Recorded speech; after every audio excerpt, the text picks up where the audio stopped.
Hey you guys, it's Peter, and I'm back. Of course I'm back. And I'm starting to wonder, when is that going to get so old that I don't have to say it anymore? Let me kick off my shoes for another Here Be Homophobe Motivational Monday. Ooh, that was a new one. Anyway, so many people asked me last night and today, they're like, will you please do a motivation? Get on the floor and beg. People are like, will you please do another Motivational Monday? And I was like, okay, I guess if you want me to pass on the wisdom of the world. No, but anyway, so many people were like, please, you're so inspirational, you're so motivational. Will you please let me know what I should do about this or what I should do about that? And so many people gave me suggestions, and I actually asked, I said, on Snapchat and blah, blah, blah, whatever. And so I'm asking now to put in the comment section below to let me know what things you would like me to talk about on Motivational Mondays. The other thing is, please subscribe to my channel. I make videos every day, and sometimes twice a day. And please like my video with a thumbs up. Anyway, that would mean the world to me, and that would motivate me. Anyway, let's get right into this. So an overwhelming question that I get a lot from people is how to get over breakups. And let me tell you something, you guys. Although this is kind of what I practice in my real world, like 80% of what I will say on film as far as inspiring and motivating you or hoping to do that, and trying to get through certain life situations, whether it's grieving the loss of a loved one, I'm going to make that video, or addiction and recovery, or weight loss, things like that. You know, whatever the issue is, or like having friends in high school and how to make new friends and going to... One of the questions I get a lot, which is very, very interesting, is people that are going to college campuses and they don't know anybody there, and they're like, I don't know how to make any friends. I've been in my dorm room for 2 weeks now. Nobody's talking to me. I'm very, very lonely, blah, blah, blah. And so I'm going to make a video about that as well. I actually think that's a really good topic to talk about. I'm kind of surprised those videos aren't out there by younger people. Maybe they are, and I'm just not aware of it. But anyway, so... one of the questions that I get on a diary say that is how to get through a breakup. And a lot of people message me and they're like, I'm really going through a tough time right now. My boyfriend broke up with me, or my girlfriend broke up with me, or whatever. And I've been watching your videos and they make me laugh, because you're so funny and YouTube famous now. I think somebody sent me, they're auctioning off Janis Joplin's guitar that she wrote me and Bobby McGee on, and it starts at $1 million, and they were like, you need to start making money, or $100,000 or something like that. I was like, yeah, I want that guitar all day long, and I don't even play guitar. That's some motivation for money right there. But anyway, so many people ask me, like, how do you get through a breakup? And you guys, you know, this is something I work on all the time with people that I work with, and there is no easy solution to this, okay? It is literally... a lot of the things in life that we're going to go through and that you're going to look back on the other side and you're going to go, okay, I made it through that, you're just going to have to go through it. And one of the examples I use a lot with people is that any traumatic situation that you're going through in your life, or any really difficult situation that you're going through in your life, is very much like a car ride, okay? And I use a lot of analogies. I love analogies because I'm just not that super academic and bright. So analogies make sense to me. Like when you take the normal and you turn it into like a learning experience. So for me, it's like, okay, I'm driving on a road trip, da-da-da-da-da-da-da-da, and as I'm going, I see like black clouds in the distance, right? And you know where you're like driving and you can actually see the black clouds and you can see the rain coming down and you're like, oh my God, that storm is gonna be like so horrible, right? And that's like before you like get to the problem. So for like a breakup, that's like the day you know the breakup's coming, okay? Like you know it's coming and it's gonna be bad and it's gonna be ugly and you guys are gonna have to separate your shit and who's gonna move where and all this kind of stuff, and you're never gonna talk to each other again, because one of the hardest things about a breakup is the moment you break up, that person is no longer in your life, not to the capacity they were before. And when I know a lot of people are gonna disagree with me on this. I'm not a huge believer in remaining friends with your exes. Now, if it works for you, I think that is amazing, okay? It's never worked for me, and I'm going to tell you why. I don't want to know who my ex is screwing. I don't want to know who my ex is kissing. I don't want to know who my ex is dating. I don't want to know that shit about my ex, okay? And for me, it's too painful. I can be happy for them, and listen, one of the biggest things that I express with people is, when you get out of a relationship, try to look at the good times, try to look at the good memories, remember those, and move on to the next person or the next thing in your life, or be single for a while. Because one of the things I do recommend is that when you get out of a relationship, take 6 months or a year off to just be by yourself. Get to know you. Give that time to yourself. So many people jump right into relationships to fix the last problem. And it's really like, you know, having a cut and putting a Band-Aid on it and then getting a cut on top of that before you're never going to heal, right? I have a bruise on my leg right here where one of my good friends' dog bit me because I was on one of those scooter things. So anyway. And then I fell on top of it. So the scar just keeps on getting worse and worse and worse. And it's kind of like, that's what getting into relationships after getting into relationships is like. So you're going through and you're driving through this storm, right? And then all of a sudden it starts to sprinkle a little bit. And that's when you and your boyfriend or you and your girlfriend are like fighting and the words are getting kind of evil and you're like, okay, should I pull over? Should I get out now? What should I do, right? And you kind of keep on pushing it through, and then all of a sudden the rain starts coming down hard, and then all of a sudden you're in it to win it, right? I mean, it is black skies, torrential downpours. It is so hard you cannot even get out of it, that you're gripping the steering wheel. People are pulling over. People are getting off. There's nobody left beside you. Hail's starting to come down, and you're literally white-knuckling it through the storm, right? That is the tail end of a really horrible relationship. That is, you should have got out of it 3 months, 6 months, a year ago. You know that, but you're still into it, right? And then all of a sudden, it's over. Like, the rainstorm is over. You get out of the relationship, right? But those first, like, weeks, days, months, you still feel like you're white-knuckling in that storm because you miss that person. You love that person. You defined yourself by your relationship with that person for so long. You know, my ex and I were together for, it's a funny story. I used to say 8 or 9 years. We were actually together for 6.5, and I'll tell you why in a second. And so, like, I didn't know who I was without him. And, like, that first 6 months, I just was like, I missed him so much. And not just as my partner, but as my friend. Like, I missed just, like, sitting on the couch and laughing and watching TV or going to a buffet together or driving around. Or we used to go to a lot of casinos.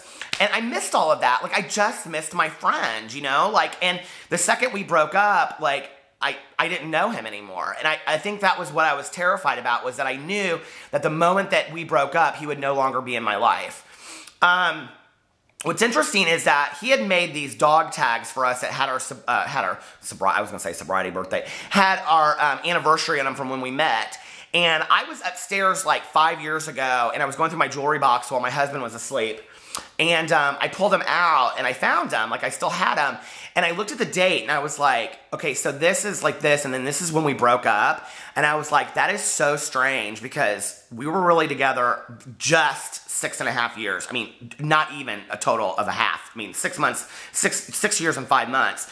And I would say 7 years, and then 8 years, and then all of a sudden it became 9 years. And I had, like, imagined that this relationship that was really 6.5 years was really a 9-year relationship, because I wanted so much to believe in the goodness and the magic of that relationship, which it really was. Like, it's so interesting because the first 2 years were totally magic and amazing. The middle 3 years were rocky, and the last, you know, year and a half was unbelievably tough and hard. And we were so holding on to those first 2 years, when I've always said, had we gone and got counseling 3 years before the end, or if we had gone, you know, just separated, I think it would have ended a lot better. He and I are very civil to each other. I don't want to know who he's screwing. I don't want to know who he's dating. We were friends on Facebook, but we're not anymore.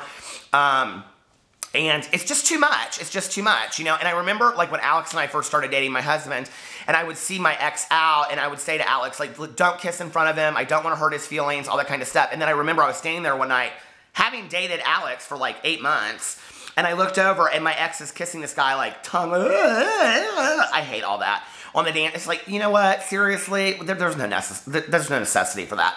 And they're like really getting it on the dance floor, and I was like, it was hard. It was hard to see that, even though I was with somebody else.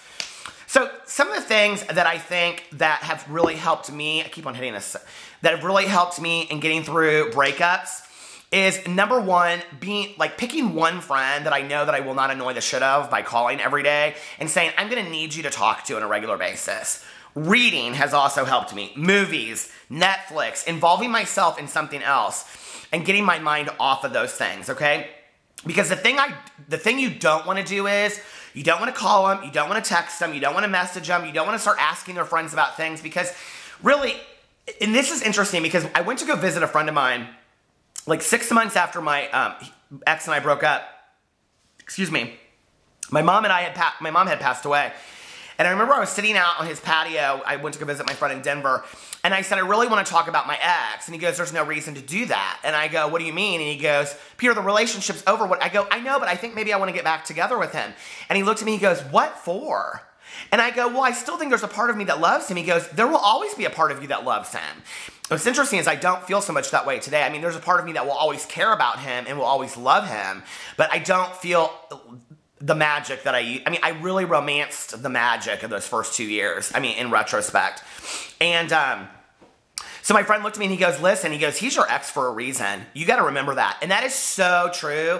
Like, I reiterate that to people all the time. If you break up with somebody or somebody breaks up with you, and listen, it doesn't matter who does the breaking up, okay? That's sometimes to be the person that breaks up is the hardest thing. To say, listen, you're not happy, I'm not happy, one of us deserves to be happy, or both of us deserve to be happy, let's get the hell out of this relationship.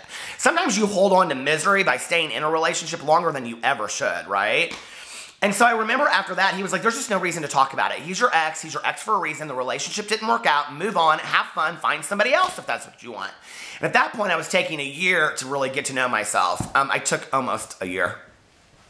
I said I love relationships, you guys. So if my next boyfriend comes along, listen, I'm looking for Mr. Right Now, okay? But anyway, so some of the things that really helped me were, though, to disconnect completely from social media from him. Like, I believe that you should just, like, delete them off of Facebook, block them from Twitter, block them for all that Instagram, all that kind of stuff.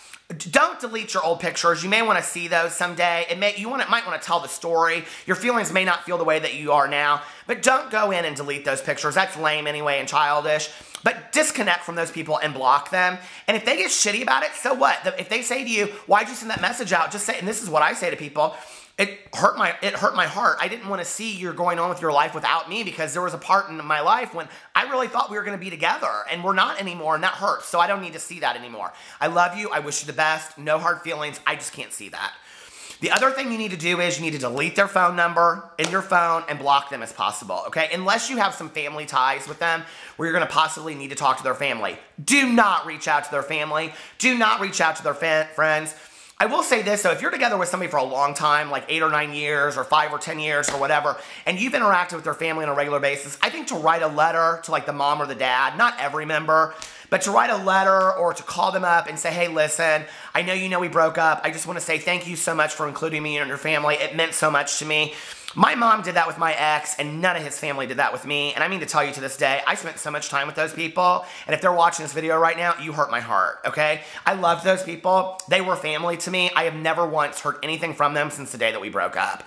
And my mom, like, took a Christmas present over to my ex and wanted to see his apartment, and she was sad.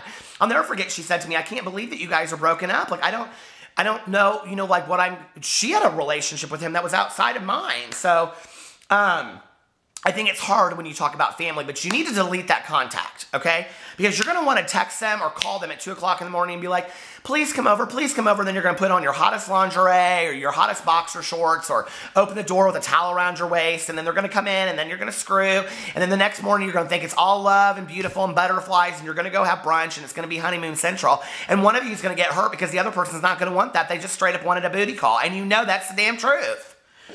Then you're going to be calling them all the time, wanting to have booty calls, and what you really should be doing is having booty calls with the next person that you're going to be making a relationship or taking some time to read some self-help books, okay? Let me recommend a few self-help books to you guys if you want some. One of my favorites is called If Life Were a Game, These Are the Rules, all right? And it's one of the books I tell everybody to read when they go through a breakup. Don't read those books like Men Are From Venus and Mars or Men Are From Mars or what all that bullshit. Don't read those books that he's not really that into you.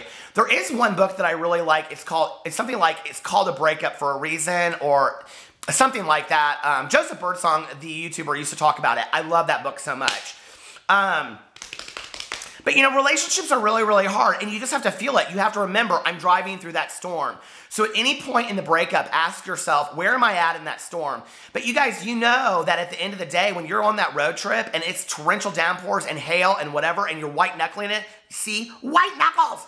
But what happens at the end, okay? You make it through the storm, and you look up, and it's like bright blue skies outside. Like my eyes. like my body. And you look up and it's like bright blue skies and you're like, I cannot believe I made it. And all those suckers are stuck back there on the side of the road. And all I see in my rearview mirror is black skies and misery. Glad I'm not there anymore. I got blue skies and I'm having a day. Put down the windows, play the music, let's dance it up a little bit. And that's the same way as it's going to be getting through a relationship, a hard time. And trust, there will be the point when you look in the rearview mirror and you go, yes, I learned a lot from that experience. I loved that person. I maybe didn't love going through it and it was hard and it was painful, but I made it through the other side and it's blue skies and dancing today. Trust me, you will get there. You're worth it, okay? And honestly, you have to love that person and know that they're kind of worth it too. And you have to forgive them and move on. All right, you guys, I hope that helps a little bit. I love you guys, and I will talk to you later. Bye.